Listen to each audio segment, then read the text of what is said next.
Welcome to Washington. What a way to start off a Friday. Welcome to First Look, Washington Post Live's one-stop shop for news and analysis. I'm Jonathan Capehart, associate editor at the Washington Post. Big day at the Supreme Court yesterday. For more than 2 hours, the justices heard arguments about Colorado Supreme Court's ruling that former President Donald Trump should be removed from that state's Republican primary ballot based on the 14th Amendment. An eyewitness to the action was Anne Marimo, Supreme Court correspondent at the Washington Post, and she joins me now. Anne, welcome to your debut appearance on First Look. Good morning. Thanks for having me. So let's just jump into it. Were there any differences between the questions asked by the conservative justices and the liberal justices? Well, it was really surprising to me. Usually, with some of these big, divisive political issues, there's a clear line between the liberal and conservative justices. And a lot of times you can't really figure out which way they're going. But it was really clear, maybe about an hour in, that a majority, if not all, of the justices were skeptical of Colorado's challenge to Trump's candidacy and eligibility to return to the White House. And so give us an example of skepticism exemplified in a question from a quote unquote liberal justice. Sure. I think Justice Elena Kagan, a liberal, was the first one who really said, I'm just going to come out and say it. Should a single state be able to decide for its own citizens, but also for the rest of the nation, which presidential candidate can be on the ballot? And that was quickly followed up by conservative Justice Amy Coney Barrett, who said, it just doesn't seem like a state's call. And so then, because these hearings, especially at the Supreme Court, they are relatively fast and also sort of freewheeling, since the justices can jump in at any moment while an attorney is giving their argument. So, how did the attorneys for each side do? Did either side make good points for their argument? My feeling is, I mean, both were very experienced lawyers. Jonathan Mitchell, the former Texas Solicitor General, who was a law clerk to conservative Antonin Scalia. This was his sixth appearance at the Supreme Court. Jason Murray, the lawyer for the Colorado voters, was making his first appearance, but he is a former law clerk to Justice Kagan and also clerked for Justice Gorsuch. And in some ways, the oral argument is really more of a chance for the justices to air their views through their questions. So both attorneys were very smooth and fielding the questions, but I felt like it was more about what were the justices asking and what did that tell us? So you've been covering the court a long time, and I've been following the court for a long time. And I've heard arguments to your point on big political issues. You listen to the questioning, and then everyone tries to divine what's going to happen. And I seem to remember during the Supreme Court case involving the Affordable Care Act, where after the hearing, the coverage analysts all thought, oh man, given the questioning, Obamacare is going to get struck down if you were just following the questioning. And then the ruling comes out. Naturally, the Affordable Care Act was saved. I give all that history because I'm just wondering, from your years of covering the court, was yesterday's hearing potentially the first time where the skepticism in the questions and the sort of quote unquote negative outlook for the prospects of Colorado will be matched by a ruling, maybe even a unanimous ruling, in favor of Donald Trump, basically. Well, I don't know about the first time, but it just was so clear when you had Justice Ketanji Brown Jackson and Justice Clarence Thomas on the same page about the history of the 14th Amendment, that it really did seem clear walking out of there, that this was going to go Trump's way, either in a unanimous vote. I would say Justice Sonia Sotomayor was the most skeptical of the justices, but I can see Chief Justice Roberts really wanting to get as close to unanimous as possible, to avoid sort of the polarization that we saw after Bush v. Gore in 2000, when the court essentially handed the election to George W. Bush. So then, yesterday's argument came a few days after the appeals court released a strongly worded, unanimous ruling against Trump's argument for absolute immunity. And this is heading to the Supreme Court since the appeals court gave Trump's attorneys until Monday to file its motions, those papers, to get to the Supreme Court. What do you make of the thinking that the Supreme Court will somehow let the appeals immunity ruling stand while overturning the Colorado ballot ruling? That's definitely the trending analysis that I've seen. But I think it's a real question. I think there will be some justices on the bench who think for sort of an unprecedented, huge question like this that's so consequential, the Supreme Court, the highest court in the land, should have the final word and will want to take up this case. And the timing of all this matters a lot because, as you know, there was supposed to be a trial starting in DC on March 4th, and that's already been delayed. So, as you say, Trump is expected to come to the Supreme Court by Monday. And then how quickly the justices decide whether or not to get involved will really affect that timing. Well, given Chief Justice Roberts and his, he's very conscious of sort of the stature and the reputation of the court. I'm just wondering, is there an appetite on the part of the Chief Justice to get into, to take up, have the court take up the immunity case? Well, he is the Chief Justice, but he's only one of 9 justices and does not have any special extra power except that he gets to assign cases to himself when he's in the majority. So, really, it's going to be a discussion among the justices. Do they let the DC Circuit unanimous opinion stand? Or do they take the case? No matter what, they'll hear briefing from both sides. Trump will submit his cert petition, we'll get a response and then a reply. So that will eat up some time no matter what. Well, speaking of eating up time, a major tactic used by Donald Trump his entire life has been to try to delay cases going to trial for as long as possible. But now, and he's certainly done that in the 4 cases he's facing now. And in this go round, it's the whole goal is to push the trials beyond the presidential election. And of course, his hope is that a trial date after the November election, and from his vantage point, hopeful win, that if he becomes president, he can make these cases disappear. But the question is, legally, will it change anything if the defendant becomes the sitting president? I sure think it will. I mean, the concern is that if he's the president, he can have his Justice Department drop the charges. There's talk that he could have his vice president pardon him.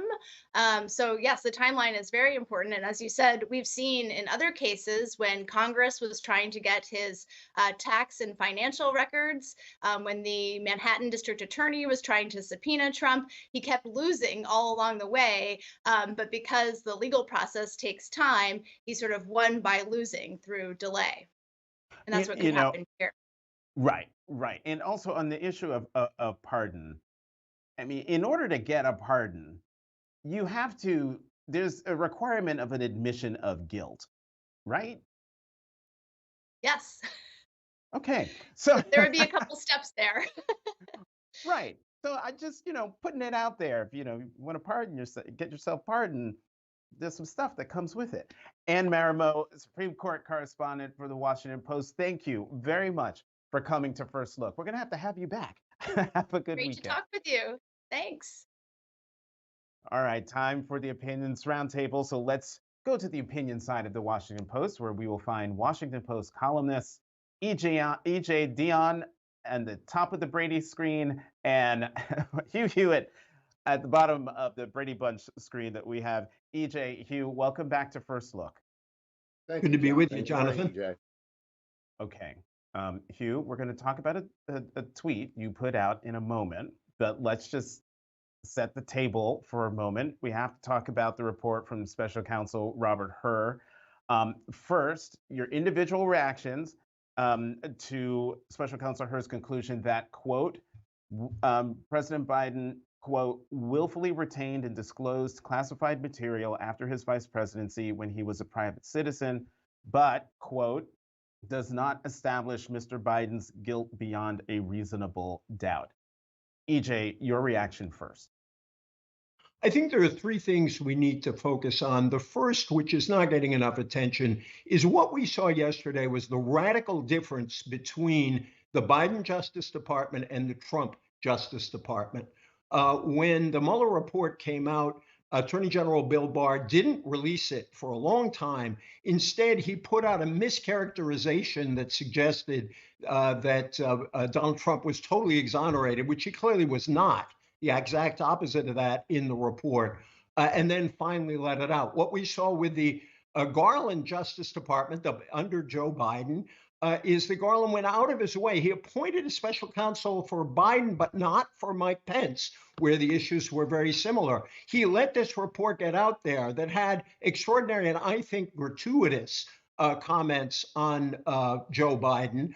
And if you want to know which Justice Department you could trust and which president you should trust on these kinds of issues, I think it's very clear that you can't trust Trump. Second, and the most important thing is Mr. Hur went through in great detail why Joe Biden was not guilty of any crime, and he contrasted that very clearly with why Donald Trump is under indictment for his misuse, his retaining and not returning classified documents. And that is, and should be, the headline.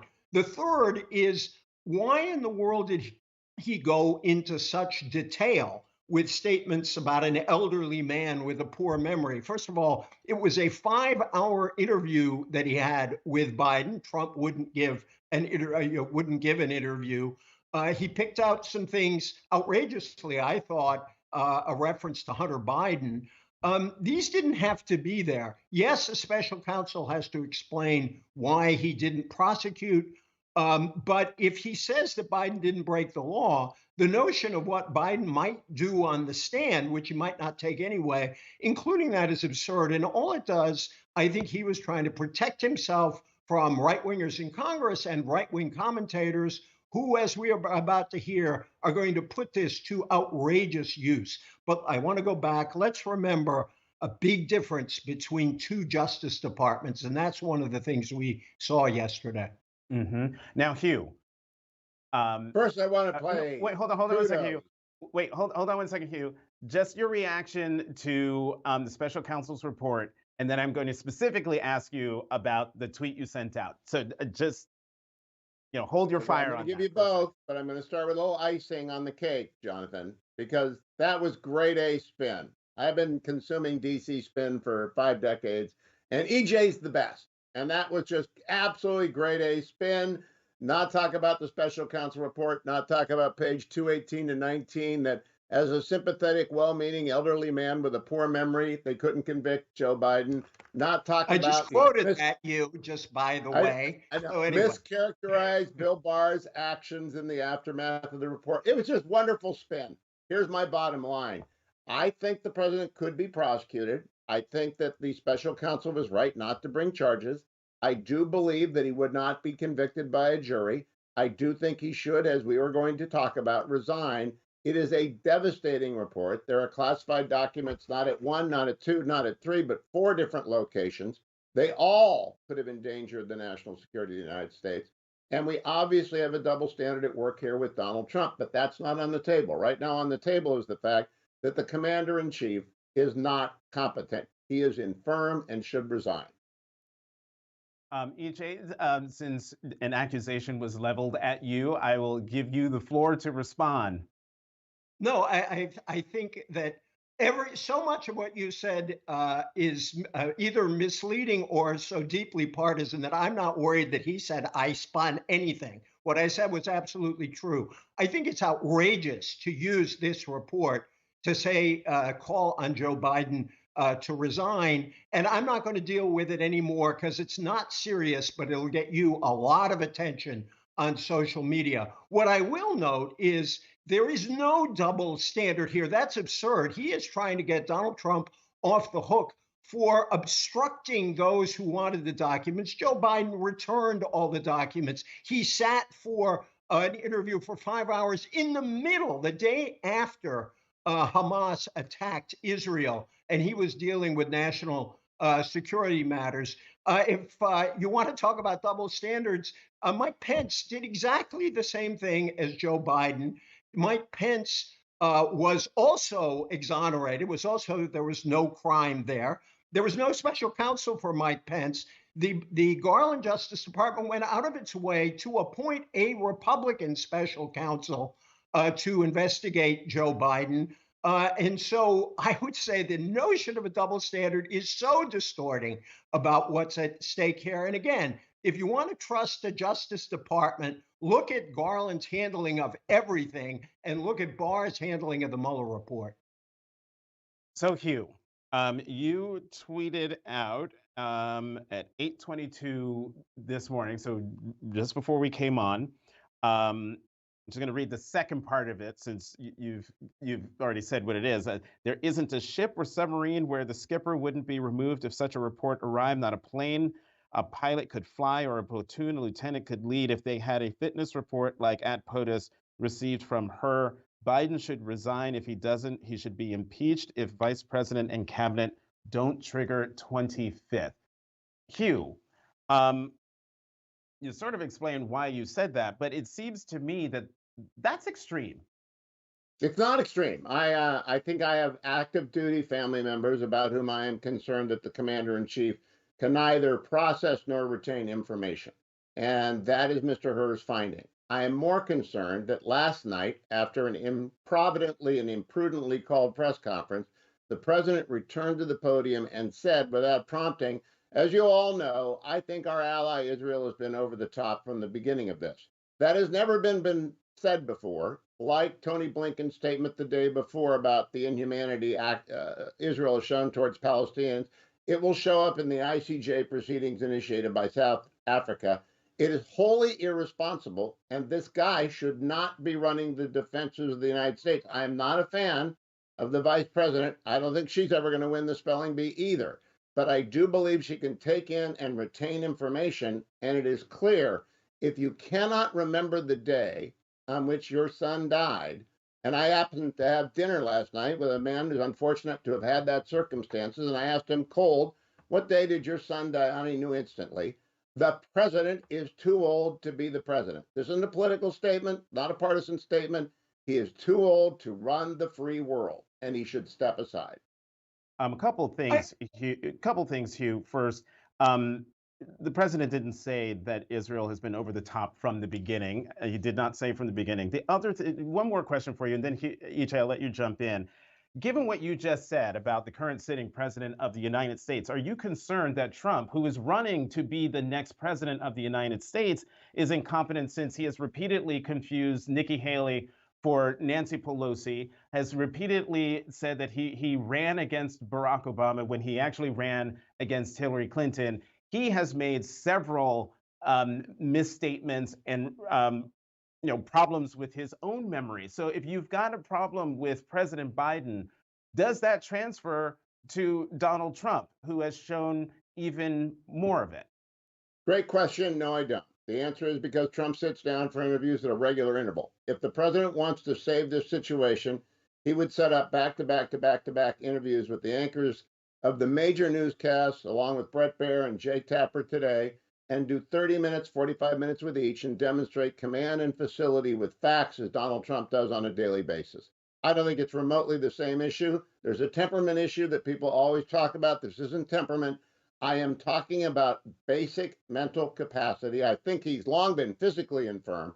I now have the evidence provided by her in the report that EJ approves of that shows the president does not have what it takes to run the defenses of the United States. And this is serious.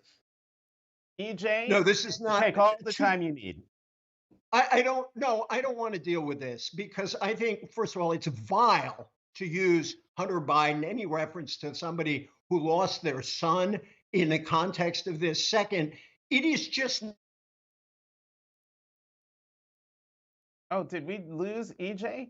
He's frozen. He froze, I think. He's frozen. He froze. And that is a fantastic freeze of his screen. All right, so I was going to let EJ finish. Oh, there I go. Where did I freeze? I hear you. You I had froze. said You froze. Start from Where the did- beginning, EJ. No, I just thought it was vile. It is vile to use references to Hunter Biden and how someone deals with the death of his son for political purposes. Secondly, it's absurd to say that when Trump does this, when he mistakes Nancy Pelosi for Nikki Haley or vice versa, that doesn't matter. It doesn't count because he gives interviews to right-wing outlets that love to ask him softball questions. I just don't think this resignation business should be taken seriously. I think what should be taken seriously is that we have a candidate for president who is arguing that presidents have unlimited power and should never be able to be prosecuted for anything, which means they could shoot people or order people shot and could never be brought to justice. That's a serious issue that comes right out of the mouth of one of the candidates. The rest of this, I just don't think we should take seriously. All right, Now, the let's move on to transposing of names, Jonathan, I got to add something. The EJ just transposed Hunter's name with Bo's name. That does not mean that EJ is incompetent. He Thank makes the you. mistake that I make. Exactly. I said I know. Hunter. I should have said do Bo. it every day. Thank you. That's not what we're talking about here. As Mr. Herr makes abundantly clear in a 354-page report, he thinks Joe Biden lied, though he can't prove it. He knows there were classified documents everywhere, and he could not remember many important things. And then last night, I got to disagree with you, Jonathan. He went out and said, as you all know, I think Israel's been way over the top. That is a damning statement about our closest ally in the Middle East that will show up in the ICJ rulings. And every time he steps up, even yesterday, when he said something as innocuous as I said I'd be president of red and green states, the guy is not all there. And it is dangerous. Kamala Harris is. She would be less dangerous. I believe if he doesn't step down, we will see an impeachment against him because it's dangerous.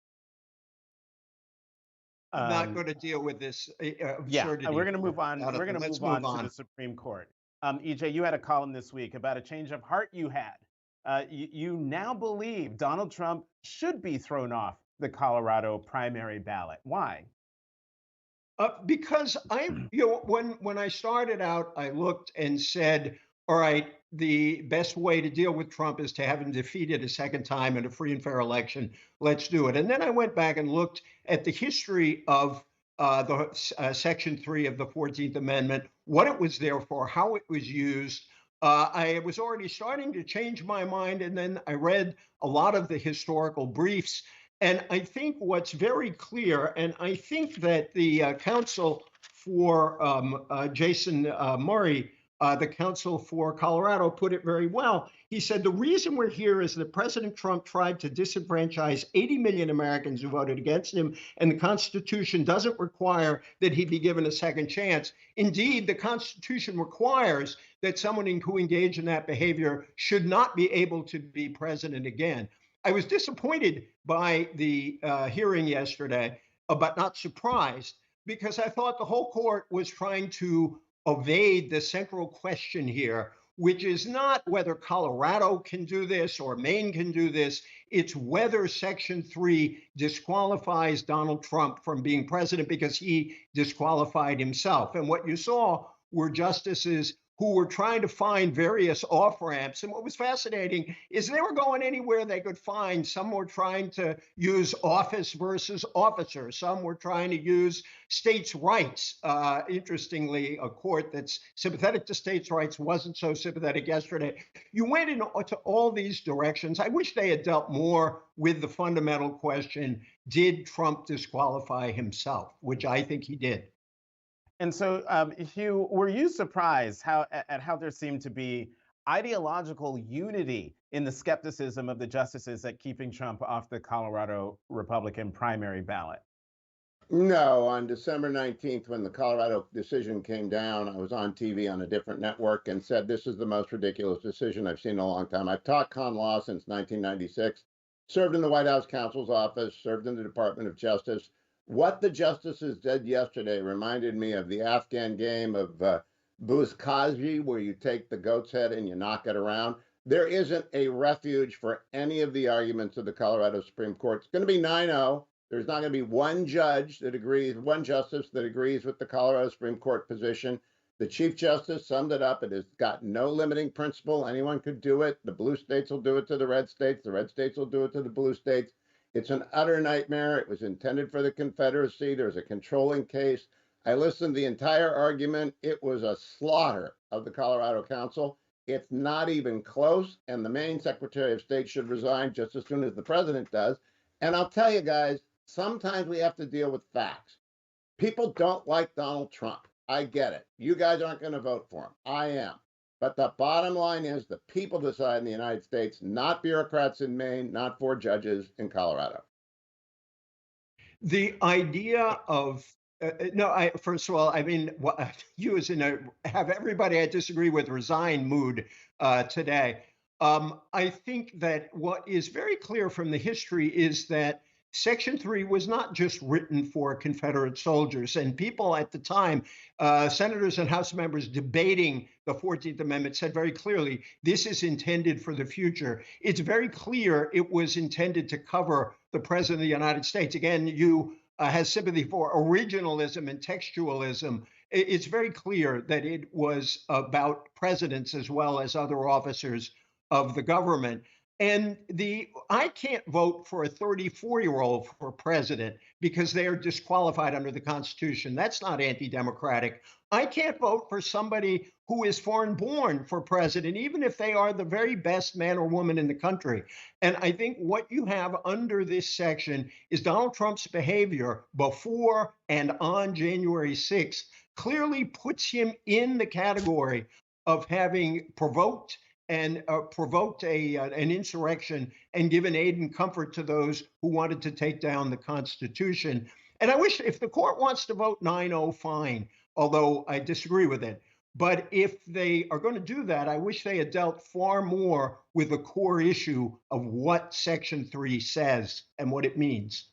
All right, we have less than 2 minutes left, so I want to get each of you to answer this question. Should the Supreme Court take up the immunity case now that Trump has until Monday to file the papers to get the appeals court ruling reviewed by the Supreme Court? Should the Supreme Court take it? Hugh? Yes, I think absolutely they have to. It's important. It's presidential power. The extent of immunity has been litigated before on the civil side. There is a longstanding Department of Justice paper that prohibits the prosecution of a sitting president. By the way, first guest, vice presidents can't pardon presidents.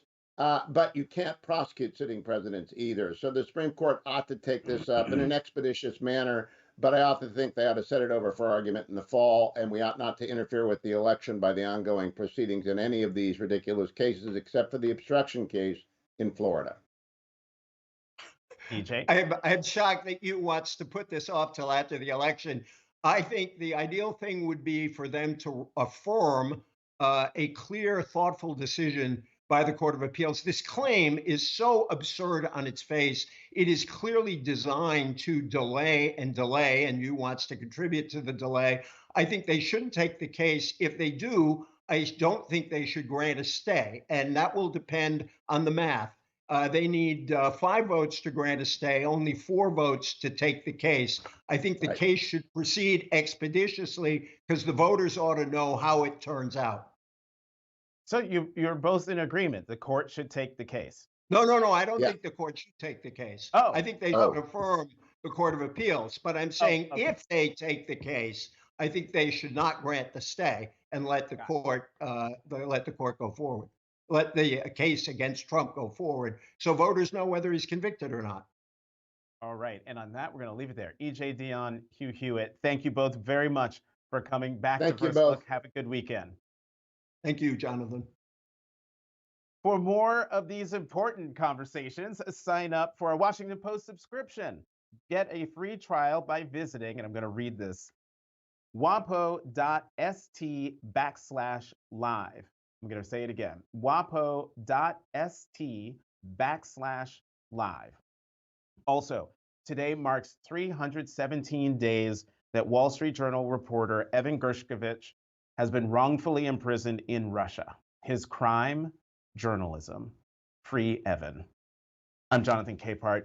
Thank you for watching Washington Post Live's First Look.